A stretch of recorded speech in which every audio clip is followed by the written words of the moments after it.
What if I told you your car key isn't really a key anymore? It's actually a tiny wireless computer that is constantly proving it belongs to you. Most people think it just locks and unlocks the doors, or maybe pops the trunk. But behind the scenes, your key is doing a lot more. It's talking to your car, trading secret codes, and stopping thieves. At least, most of the time.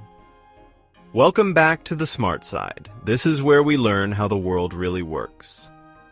Today, we're diving into the secret life of car keys. What's inside them, how they communicate, why they fail, and what keyless actually means for your security. Let's rewind for a second. For decades, a car key was simple, a piece of metal cut into a specific shape. If the grooves lined up, the car started, but metal keys can be copied, locks can be picked, and for a long time, thieves were very good at both. So, car makers added something invisible, a tiny transponder chip. This is where modern car security truly begins. Think of this chip like a digital ID badge. When you try to start the engine, the car sends out a signal that's basically asking, "Who are you?" The key answers with a code. If the car likes the answer, it allows the engine to roar to life. If not, the car stays locked down, even if the metal part turns. That's why you can sometimes unlock a door with a cheap hardware store copy, but you can't actually drive away. Now, here is the spy movie part. The car and the key don't just use one fixed password. If the code stayed the same, someone could record it once and replay it later to steal your car. To stop this, modern systems use rolling codes. Every time you use the key, the car sends a random challenge, and the key calculates a brand new response using a secret stored inside its brain. Only then does the car say, "Okay, you're legit." That's the security side. Now, let's look at the convenience side, the buttons.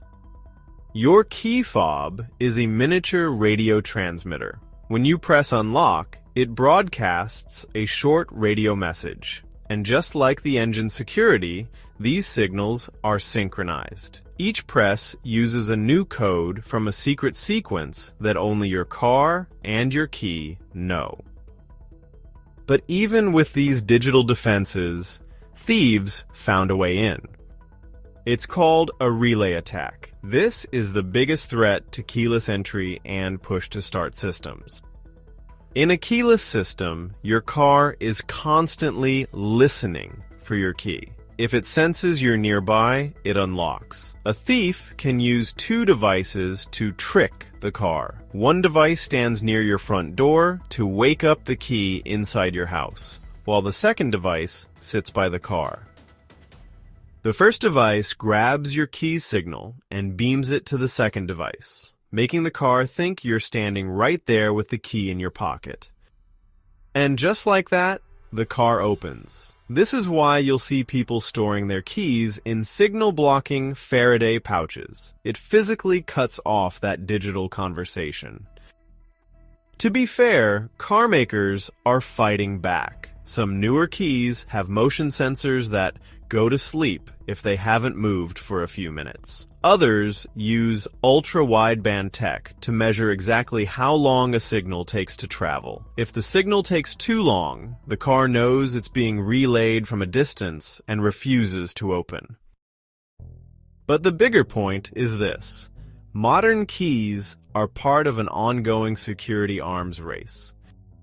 They do more than just unlock doors. They store your seat position, your mirror settings, and your climate preferences. They can start your engine from across the parking lot, or even let you share a digital key to a friend's phone for the afternoon. So, what's actually inside that plastic case? Usually, a small battery, a radio antenna, a microcontroller, and a secure element chip. That secure chip is the heart of the machine. Because at the end of the day, the real question isn't, does this key fit? The real question is, can this key prove it's allowed to be here? Of course, we've all been there. The key fob suddenly stops working. Usually it's just a dead battery, but sometimes the key gets out of sync with the car's rolling codes, or there's too much radio interference nearby. That's why almost every keyless car has a backup plan, a physical blade hidden inside the fob, and a secret sweet spot on the steering column where the car can read the chip, even if the fob has no power. Here is the big takeaway. Your car key is a security device, a wireless communicator, and a tiny identity-checking computer, all in one. As cars get smarter, physical keys might disappear entirely, replaced by biometrics or smartphones, but the goal will always stay the same. Make it effortless for you and impossible for everyone else.